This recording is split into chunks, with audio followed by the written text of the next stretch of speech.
Hi curious people, Maudia Yunda here. Selamat datang di Booklist, di mana aku sharing 3 kisi-kisi menarik dari buku yang aku baca.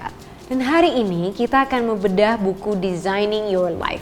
How to Build a Well-Lived and Joyful Life, karya Bill Burnett, Executive Director Program Design, dan Dave Evans, Guru Program Product Design di Stanford University. Setelah menggeluti bidang desain lebih dari 20 tahun, mereka melihat dan percaya bahwa semua hal di sekeliling kita itu kan ada desainnya. Sudah dibuat agar bagus, berguna, dan menarik. Nah, menurut mereka, yuk kita juga mendesain hidup kita sesuai dengan keinginan kita. Menarik ya? Yuk kita bahas. Insight pertama, 5 cara untuk membangun a well-designed life. Penulisnya mendefinisikan a well-designed life sebagai a life in which who you are, what you believe, and what you do all line up together. Hidup di mana siapa diri kita, apa yang kita percayai, dan apa yang kita lakukan itu selaras. Dan mereka menyebut keselarasan ini sebagai coherence. Pertama, kita diajak untuk mengevaluasi 4 area kritikal: health, work, play, and love. Nah, setelah kita evaluasi keempat hal ini, baru deh kita coba cari titik keseimbangannya. Setelah itu, ada lagi 5 hal yang harus kita praktekin untuk mendapatkan hidup yang terstruktur. Yang pertama, pentingnya untuk memiliki rasa ingin tahu yang tinggi dan keterbukaan dalam mencoba hal-hal baru. Kedua, bias to action, bias terhadap aksi. Kita harus berani mencoba melakukan sesuatu walaupun hasilnya nggak sempurna. Penulisnya mendorong kita untuk selalu mencoba dan menghadapi kegagalan. Karena mereka percaya kegagalan itulah fondasi dari kesuksesan. Ketiga, reframing. Penulisnya bilang, biasanya kita merasa stuck karena kita nggak bisa fleksibel dalam merubah cara pandang kita terhadap suatu hal. Jadi coba deh kita ubah cara pandang kita dan melihat suatu masalah entah sebagai challenge, kesempatan, atau pelajaran. 4. Kesabaran. Butuh proses yang panjang untuk menghasilkan desain yang bagus. Dan itu juga bisa kita aplikasikan ke proses desain hidup kita.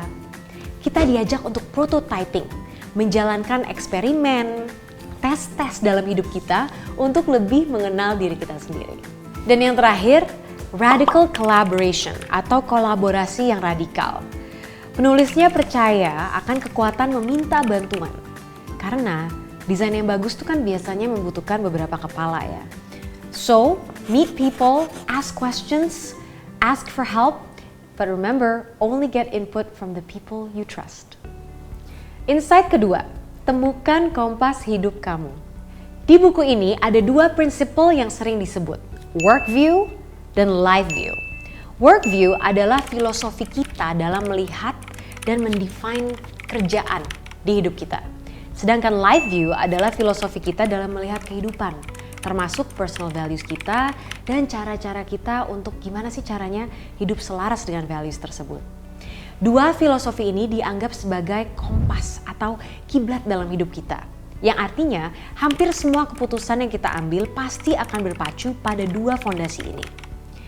Ada 1 contoh work view dan life view yang seimbang di dalam bukunya. Jadi, ada seseorang yang sangat peduli dengan sustainability, tapi juga mementingkan kompensasi finansial yang cukup.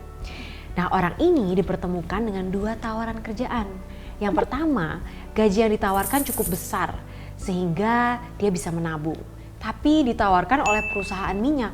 Sedangkan tawaran kedua, gajinya mungkin relatif lebih kecil, tapi ditawarkan oleh perusahaan energi alternatif. Dalam kasus ini, orang tersebut pasti akan memilih tawaran yang kedua, karena itulah yang sesuai dengan work view dan life view-nya, walau memang secara gaji sedikit rugi. Makanya penting sekali untuk kita tahu nih work view dan life view kita tuh apa. Karena ketika kita ditemukan dengan situasi yang mendesak, di mana harus ada sesuatu yang kita korbankan, akan lebih mudah untuk kita mempertimbangkan plus minusnya kalau kita tahu betul apa sih values dan fondasi hidup kita.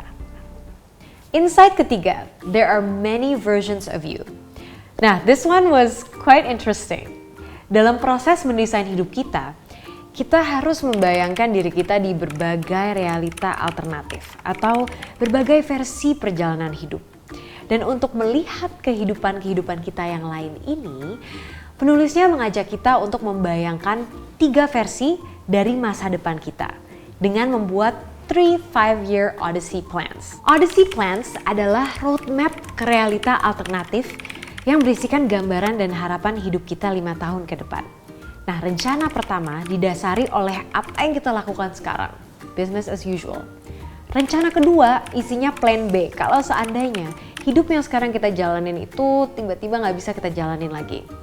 Dan rencana yang terakhir itu harus menggambarkan impian atau hidup kita yang benar-benar out there.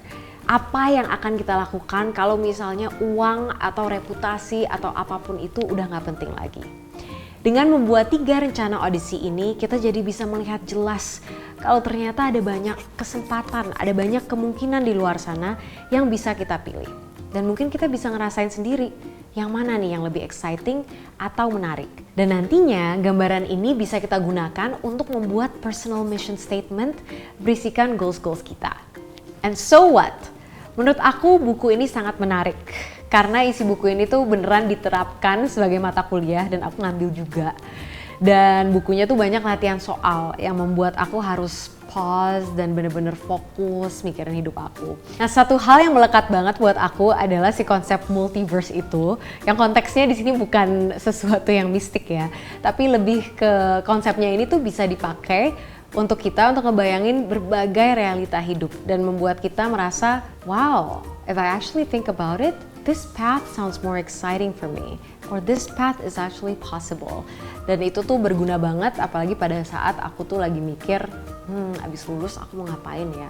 So, it was personally such a fun exercise for me. Okay, thanks for listening, curious people. If you want me to read a book and share with you my favorite insights, kasih book recommendations di komen di bawah. Dan please jangan lupa untuk subscribe, like, comment, and turn on notifications. Bye!